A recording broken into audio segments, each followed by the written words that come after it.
just to share with you some key data from Kaduna State.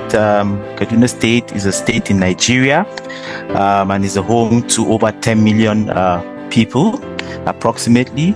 Kaduna also, as you can see on the map, is located in northwest Nigeria. It was formed on 27th May 1967. We operate a presidential system of government in Nigeria, as you're all aware. And so we have a governor who is elected for a 4-year term, but he can be re-elected. The fascinating thing about the population of Kaduna State is that about 65% of this population are young people. And then as at 2023, our GDP, Kaduna State GDP, is about 3.37 trillion. So the question is, why did we, what are the problems that we had around infrastructure transparency, and what are we doing about it? Over the course of the years, as members of OGP, we've noticed eroding trust between government contractors and civil society organizations.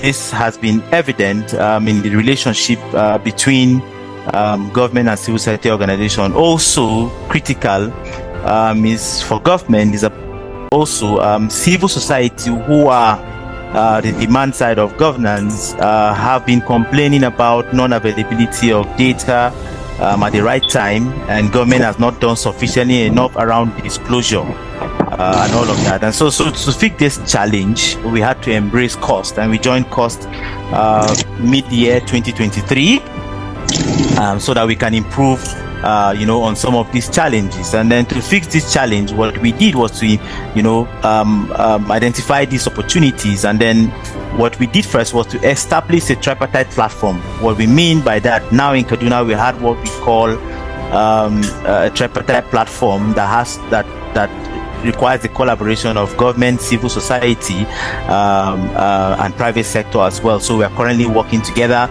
Another thing we did again was to have a commitment on infrastructure transparency in our third action plan. Kaduna is currently implementing the third action plan, and so we have a commitment dedicated to infrastructure transparency. So what we are doing now is that we've completed an assessment to ascertain the current level of infrastructure transparency, to gauge us to see how we can build a more robust platform that is user-friendly and is sustainable.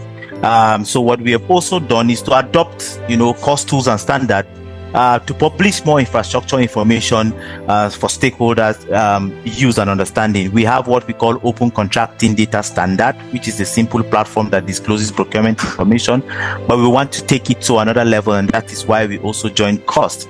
So currently we are working on to facilitate a situation where we would have a policy document that would mandate procuring entities, or MDAs in our case, to disclose procurement information, project information, aside from the freedom of information. This is something that is unique and will be unique to Kaduna at the end of the day. So, and also one thing again, one benefit of joining cost is that we have access to unpaid technical assistance from the Cost International Secretariat from time to time to review our performance and all of that.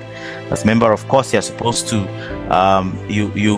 your activities will be reviewed from time to time as well. And then we are so mindful of what the impact of climate change in our country and as Nigeria and state and Kaduna State. So we are building sustainable element around climate change and public infrastructure as well. And there's something we also did, which is called budget tagging, which is quite technical, but we are doing that. So I think I'll hand over back to you, Olive, for others to share some of their experience around public infrastructure. Thank you.